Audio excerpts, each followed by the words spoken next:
Olá, amigos e amigas. Nós estamos reunidos nesta noite para realizarmos o estudo do Livro dos Espíritos. No nosso último encontro, nós havíamos falado um pouco sobre a sensação dos espíritos e encerramos falando que os sofrimentos que os espíritos passam e suas provações aqui na Terra são sempre uma consequência da maneira por qual viveram as suas encarnações. Então, todas as vezes que nós vivemos de um certo modo, colhemos os frutos da nossa semeadura. Então, o espírito chega, no plano espiritual de acordo com como viveu e da forma como se comportou. Esse aí foi um resumo básico do que a gente viu sobre a sensação dos espíritos. E no estudo de hoje, nós chegamos na pergunta de número 258, na escolha de provas. E lá na escolha de provas, a gente vai ver que, na verdade, nós temos uma série de atividades em que o espírito, antes de começar a sua existência corporal, tenta saber o que vai suceder no curso da vida terrena. E isso é muito interessante porque Allan Kardec nos traz uma série de informações que nos dão a possibilidade de compreender como que é o significado da vida e principalmente o gênero de provas que nós vivemos. Vamos acompanhar aqui rapidamente a leitura dessa passagem que a gente vai fazer. Muito bem. Escolha das provas. Lá no 258 diz: quando na erraticidade, antes de começar nova existência corporal, tem o espírito a consciência e a previsão do que lhe acontecerá no curso da vida terrena? Os espíritos respondem: ele próprio escolhe o gênero de provas porque há de passar, e nisso consiste o livre-arbítrio. Então vejamos que interessante. Quando nós estamos no plano espiritual, isso nós estamos falando, não são todos os espíritos, não. Espíritos que estejam mais esclarecidos, que estejam mais cientes de si mesmos e também de suas próprias obrigações, conseguem compreender e escolher que tipo de provações eles vão passar. Então, a provação da riqueza, provações relativas à beleza, provações relativas à miséria, provações relativas às questões da vaidade ou mesmo do orgulho. E aí ele passa a entender, o espírito que já está mais esclarecido, sabendo de suas necessidades, escolhe que tipo de prova quer passar para que possa se melhorar. E logo depois Allan Kardec complementa: mas então não é Deus que lhe impõe os problemas da vida como um castigo? E essa sempre foi uma pergunta, que o homem se fez. Qual será a origem dos problemas da vida? Será que Deus é um ser que determina quais são as problemáticas e principalmente aquilo que o homem deve passar aqui na Terra? Será que não é culpa dele? Então as ciências da teogonia, as ciências religiosas sempre tensionaram, sempre quiseram responder essas perguntas. E o Espiritismo, por meio dessa revelação maravilhosa, diz que nada ocorre sem a permissão de Deus, porque foi Deus que estabeleceu todas as leis que regem o universo. E aí, de forma muito até assintosa, digo assim, desafiadora, e diz assim: agora vai lá perguntar o porquê Deus decretou essa lei e não aquela, Então, dando ao espírito a liberdade de escolher, Deus deixa a inteira responsabilidade dos seus atos e das consequências que advier disso. Então, nada lhe estorva o futuro, ou seja, nada dá entraves para o futuro. Aberto se acha assim o caminho do bem como o do mal. Então, veja que interessante. Somos nós mesmos, o próprio espírito, nós mesmos que escolhemos por que caminho nós queremos trilhar. Então, se sofremos, é porque nós normalmente escolhemos a natureza de provas em que nós estamos imersos, né? Então, se escolhemos viver em um meio que nos dá uma dificuldade do ponto de vista da riqueza, é porque assim nós o quisemos. Ou ainda, porque em existências passadas estamos coletando, né, de existências passadas a consequência da má gestão, tá certo? Da questão das riquezas, né, dos bens terrenos, talvez por abuso, talvez por excessos, né? E aí, a fim de experimentar as privações, né, e a necessidade também de prevenção dentro das atividades da vida. Mas fato é que os Espíritos dizem para nós que se nós sucumbimos, normalmente dentro de uma prova, o que nos resta é a consolação. E saber também que nem tudo acabou e que a bondade de Deus nos concede a possibilidade de recomeçar o que foi mal feito. Então, eis aí a grande contribuição do Espiritismo no que se refere à questão da reencarnação, da lei de justiça, amor e caridade e também de ação e reação. Então, é muito importante também essa última passagem em que eles dizem que é preciso distinguir o que é obra da vontade de Deus e o que é obra do homem.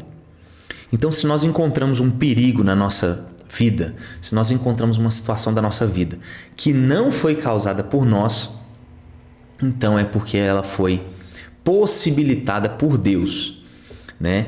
E isso não quer dizer que Deus é mau. Deus não cria nada de mal. Na verdade, Ele querendo fazer com que nós tenhamos a possibilidade de progredir dentro da lei de evolução, dentro da lei de progresso, faz com que nós sejamos expostos a determinados acontecimentos da vida que, sob o ponto de vista, às vezes são até de um certo modo catastróficos, né? Ou até mesmo muito difíceis, tá certo? Mas nisso existe uma finalidade única que está baseada na lei do amor, que é fazer com que nós possamos progredir. Então Deus permite algumas vezes que nós encontremos situações muito difíceis, situações verdadeiramente atribuladoras, para que nós possamos construir as virtudes diante dessa situação. Qual que é a conclusão sobre isso? Que os problemas da vida sempre existirão enquanto nós tivermos imperfeições em nós. Quanto mais nós nos melhoramos, quanto mais nós aceleramos o autoconhecimento e principalmente, tá certo? O autoburilamento, que é a melhoria pessoal, a reforma íntima, a transformação de instintos animalescos em virtudes cristãs, menos problemas nós teremos. Ou melhor, né? Sofreremos menos, tá certo? As intervenções desses eventos que trazem tristeza às nossas vidas. E qual que é a segunda conclusão?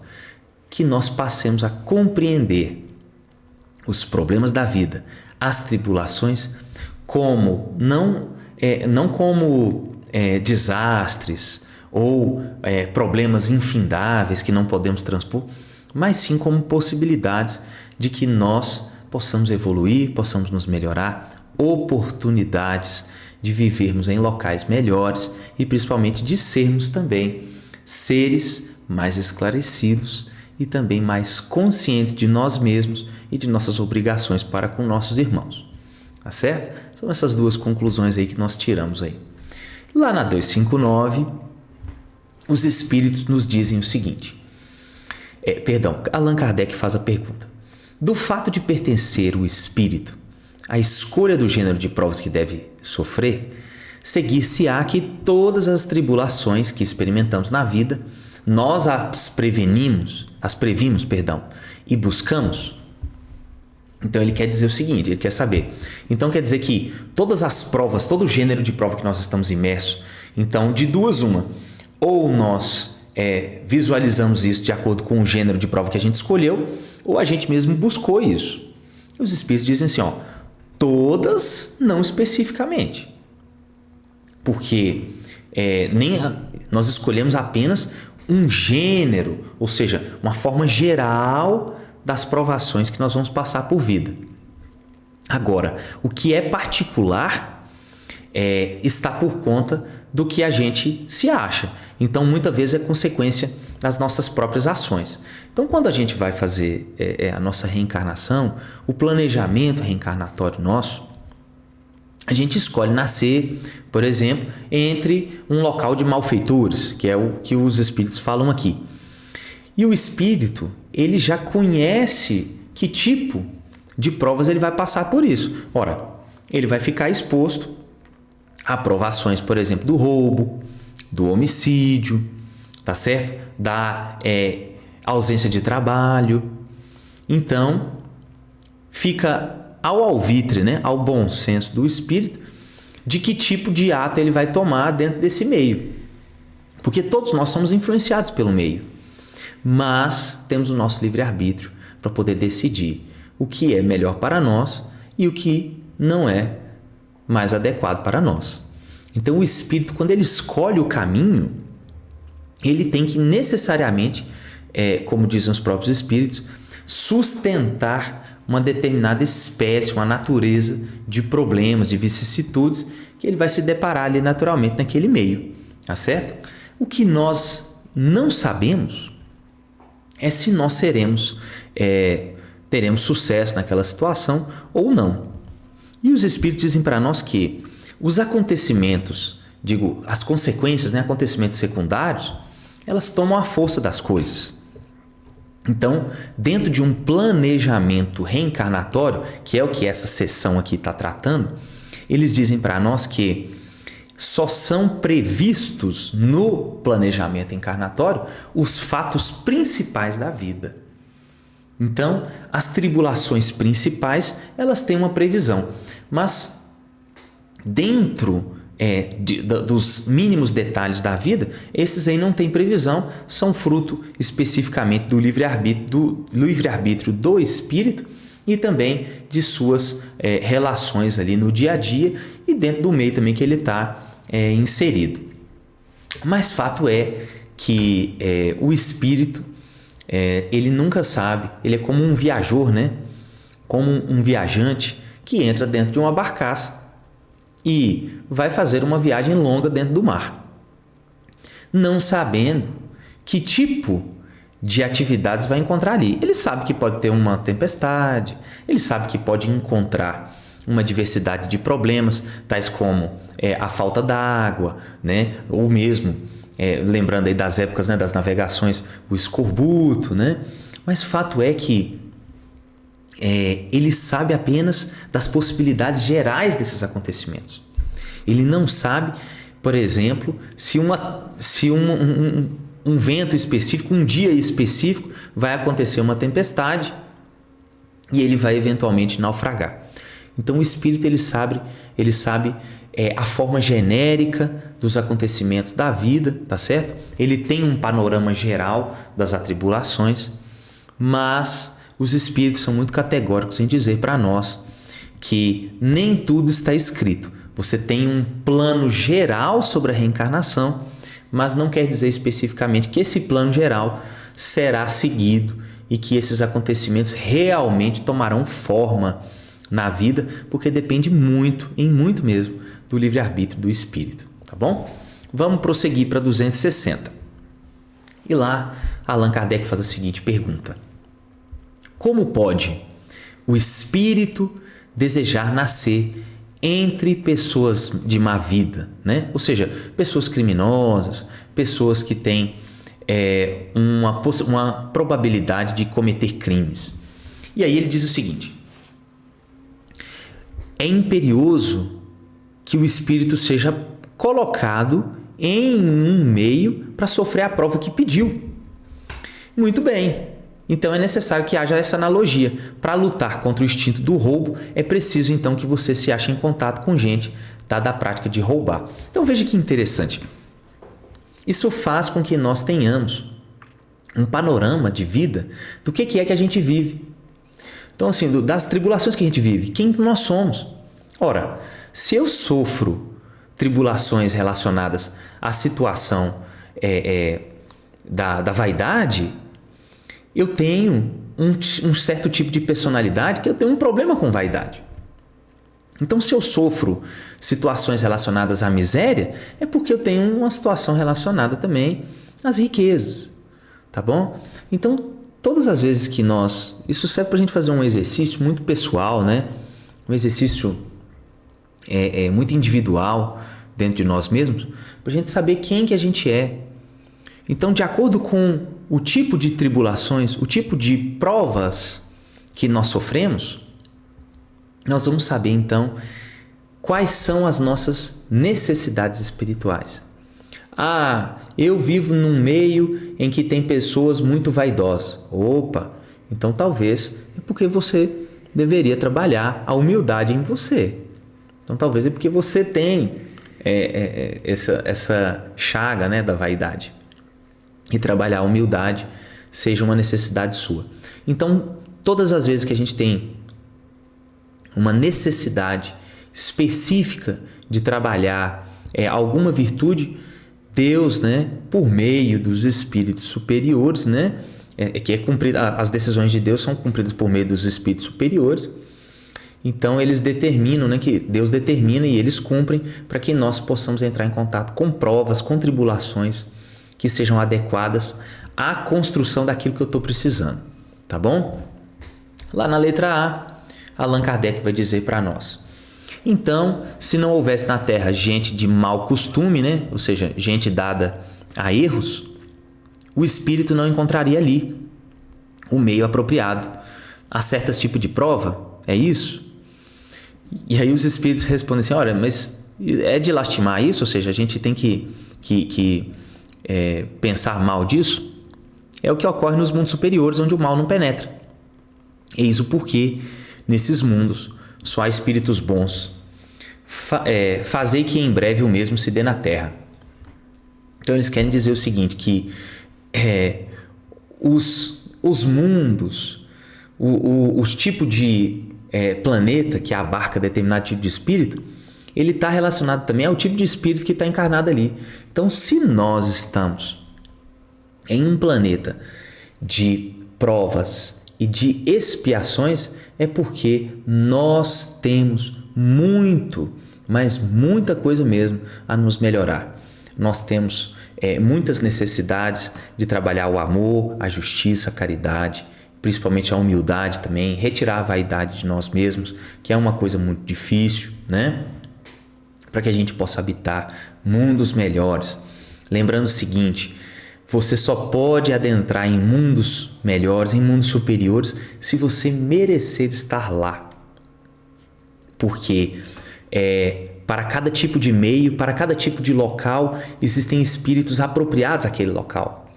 Então, locais que têm uma grosseria muito forte, né, como o nosso mundo, em que normalmente o mal sobrepõe o bem, aqui é morada de espíritos desajustados, de espíritos que estão doentes, em todos os sentidos, doentes no sentido de amor, no sentido de misericórdia, no sentido de silenciar diante o problema dos outros e de principalmente compreender o outro, né?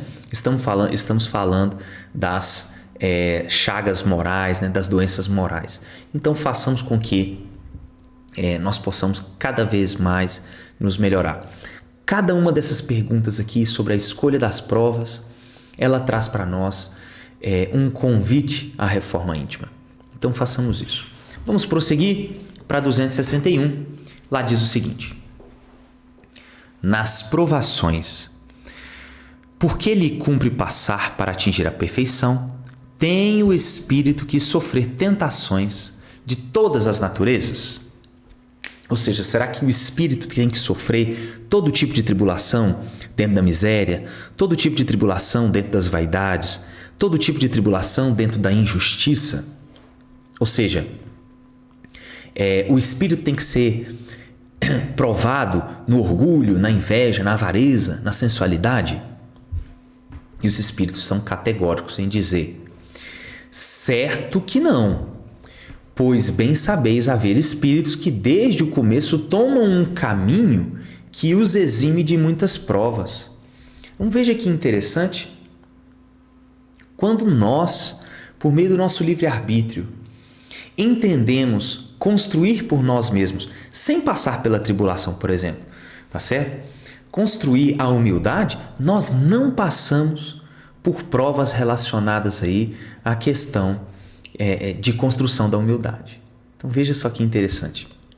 Mas, se não construímos um caminho, né? Ou seja, se nos deixamos arrastar para um mau caminho, corre todos os perigos que o içam. Pode um espírito, por exemplo, pedir a riqueza e ser-lhe esta concedida. Mas então, conforme o seu caráter, poderá tornar-se avaro, pródigo, egoísta ou generoso e lançar-se também a todo gozo de sensualidade. Daí não se segue, ou seja, isso não quer dizer que ele haja que forçosamente passar por todas essas tendências. Então, durante a escolha da prova, quando a gente vai encarnar, não quer dizer necessariamente que quando nós estamos dentro de uma prova, por exemplo, da riqueza, que foi o exemplo dos espíritos aqui, que a gente tem que passar por todas as outras provas, por exemplo, da sensualidade, da avareza, da prodigalidade, enfim. Na verdade, nós passamos por provas mais gerais que nos dão a possibilidade de trabalhar outras virtudes dentro dessa mesma situação. Tem uma história muito interessante que é contada no livro Contos e Apólogos, do Humberto de Campos, o espírito Humberto de Campos, em que chega-se ao plano espiritual e tem dois espíritos lá, diante de um benfeitor. Um deles foi rei e o outro foi mendigo. Esse que foi rei, né, após uma conversação com o benfeitor declara que ele poderia ir para planos superiores. E aí, aquele espírito que estava ali ao lado, que tinha sido um mendigo, falou assim, mas isso é uma grande injustiça. Porque, ora, ele foi rei, ele teve todas as coisas, ele teve todo o dinheiro, todas as possibilidades, diversos súditos próximo dele, enfim, toda uma gama, né, de atividades que estavam ali e que o dinheiro lhe proporcionava. E eu, no entanto, não tive nada disso. E eu era mendigo. Ora, eu só pude passar a tribulação da miséria e não pude construir quase nada, né? E aí o benfeitor ouve ele e tal, instala-se aquele clima, né, de insatisfação no local. O espírito que havia sido rei retira-se, né, do local. E aí o mendigo, né, aquele espírito que havia sido mendigo, pergunta para o benfeitor e fala assim, mas e eu? E agora? E o benfeitor fala assim, bom, agora você será rei. Mas saiba que esse espírito, né, que acaba de ir para planos superiores aqui, que era rei anteriormente, suportou todo tipo de provas que a riqueza traz, porque ele resistiu às situações de sensualidade. Ele era rei, mas muitas vezes não gostava das formalidades que lhe eram prestadas. Era um espírito humilde por dentro, por isso passou muito bem por essa prova. E você deve também se atentar a essa situação. Então, essa história mostra para nós que todos nós temos oportunidades diversas, tá certo? Que nós vivemos em posições diversas durante as encarnações. Então, algumas vezes estaremos em posições mais humildes para poder trabalhar a humildade. Mas podemos também estar em posições de poder para trabalhar também essa mesma situação desta virtude.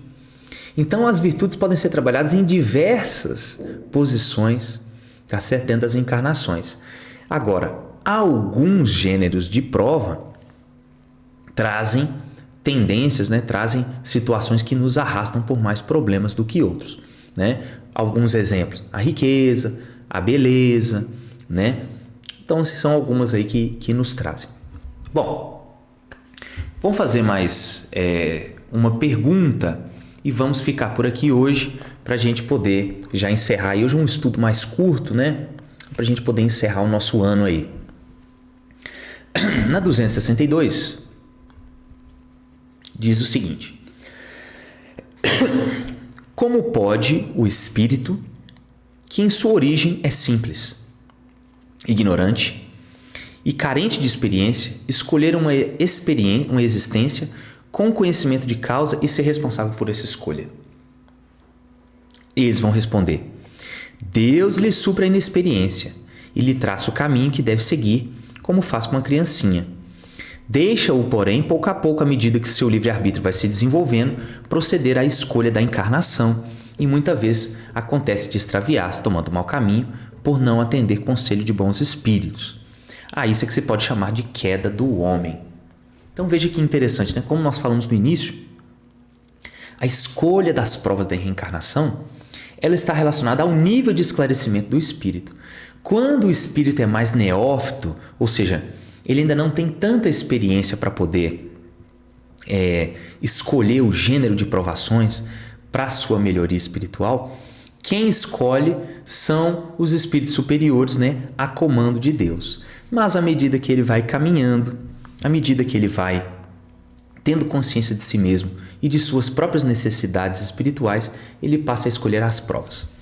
Pessoal, vamos encerrar por aqui hoje e lembrando que se nós passamos por problemas, se nós passamos por um gênero de provas na nossa vida, provavelmente é porque nós escolhemos esse gênero de provas para podermos trabalhar em nós as virtudes cristãs ensinadas por Jesus há mais de 2000 anos. E também, se não for isso, então é porque estamos coletando os frutos das nossas ações, né, do passado. E, nas palavras de Francisco Cândido Xavier, né, como é bom, né, resgatar os nossos erros, como é boa a espiritualidade e principalmente a bondade de Deus, que nos dá oportunidades de resgatar, de sermos como filhos pródigos, né, que retornam à casa e que podem se melhorar, resgatar os seus erros e fazer com que as coisas possam ser melhores no hoje para serem ainda mais perfeitas no amanhã. Que Jesus nos abençoe, nos dê muita paz, um feliz Natal a todos, já adiantado, um feliz Ano Novo também. Esse é o nosso estudo de encerramento deste ano aqui pelo Centro Espírita Vinhas do Senhor. E eu espero que o ano de 2023 seja de muita paz. Desejo muita tranquilidade a todos e nos encontramos no ano que vem. Um até breve e muito obrigado. Que Jesus esteja em nossas vidas e em nossos corações.